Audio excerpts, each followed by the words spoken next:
Terkait supporter yang banyak gimmick terkait Yoyo out PSIS, nanggapinya bagaimana sih? Ya, yang namanya supporter, kalau PSIS ini lagi prestasinya kurang baik, seperti belakangan ini, kan faktanya memang PSIS berada di bawah. Wajar supporter itu melampiaskan kekecewaannya dengan cara menuntut manajemen untuk memperbaiki diri.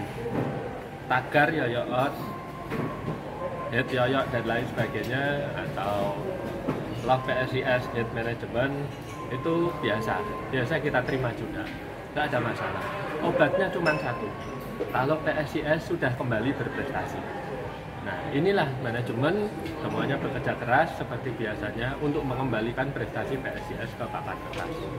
Dan itu tujuan kita ke sana. Dan manajemen selalu melakukan evaluasi. Jadi nggak ada masalah kalau kemarin ada permasalahan, ada isu-isu nggak sedap, kita selalu membiarkan. Tapi yang penting solusinya. Daripada manajemen ini ikut terjun di situ, bantah-bantahan, saling menyalahkan, nggak ada gunanya. Jadi setiap kali ada kritik, kita selalu perbaiki bagaimana PSIS ini ke depan untuk bisa lebih baik.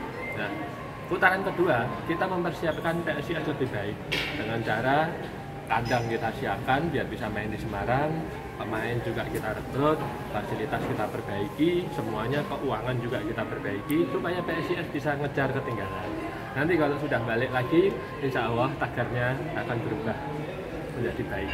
Harapan kepada supporter yang banyak yang pro dan kontra terkait penampilan maupun pertandingannya tidak mengikuti atau menyaksikan secara langsung begitu. Ya wajar lah, namanya pendapat orang pasti berbeda-beda. Ada yang nonton langsung, tahu, ada yang nggak nonton langsung, bahkan ada yang nggak ngerti kenapa PSIS kalah, ternyata kalahnya karena kartu merah. Ada yang nggak ngerti kenapa putaran pertama PSIS nggak pernah menang, nggak punya striker, padahal kita punya striker tapi strikernya cedera. Nah, ini memang PR bagi manajemen, terutama juga bagi klub, supaya bisa mengabarkan lebih detail kepada publik kalau striker itu cedera bagaimana.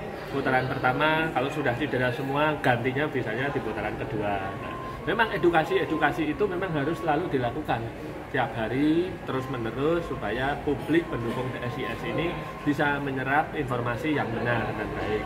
Selama ini banyak informasi yang nggak baik, banyak informasi yang menyesatkan. Nah, ini PR juga bagi kita semua supaya bisa meluruskan. Caranya prestasinya diperbaiki dulu, kita tunjukkan, oh ini. Makanya sekarang putaran kedua PSIS punya striker 4. Karena kemarin kita cuma punya 2, cedera dua-duanya, selesai. Sekarang kita punya 4, ya amit-amit, mudah-mudahan nggak ada halangan. Kita punya opsi lebih banyak dan kita optimis kita akan lebih baik. Setelah beberapa kompetisi, seberapa persenkah fokusnya seorang Yoyo kepada PSIS? PSIS itu adalah apa ya, darah daging saya ya. Jadi semua cita-cita saya, semua perjuangan saya mungkin cari uang di tempat lain, tapi semuanya saya fokuskan untuk PSIS Semarang. Dan tahun ini sebenarnya ini adalah PSIS sudah selesai menyusun fondasi yang baik. Kita sudah punya stadion sendiri, sudah punya training center sendiri, kita sudah punya mes sendiri. Nah, tinggal semuanya dikelola dengan baik.